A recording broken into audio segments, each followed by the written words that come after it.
Tribuners, harga ikan di Pasar Namrole jelang Lebaran masih stabil.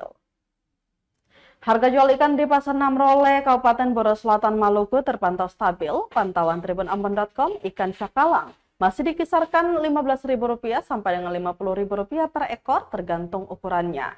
Sementara untuk ikan momad dan kawalinya masih di harga Rp20.000 sampai dengan Rp10.000 per ekor. Menurut pedagang ikan di Pasar Namrole, harganya tetap stabil meskipun mendekati Lebaran Idul Fitri. Ronri menyebut stabilnya harga ikan saat ini mengingat stok atau ketersediaan ikan yang normal.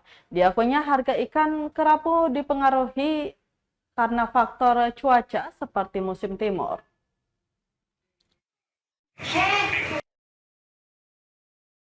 Ada ikan apa saja? Ikan cakalang, ikan tuna, ikan momad, ikan lema, ikan kawalinya. Kawalinya. Akan harga berapa saja ini Mama? Harga satu tempat begini udah 20.000. Satu tempat 20.000 ya.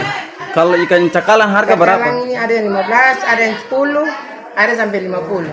Oke. Kalau yang ikan yang lain akan harga berapa saja ini Mama? Pokoknya yang lain biasa, standar biasa saja toh. Uh-uh. Nanti pada saat kalau gelombang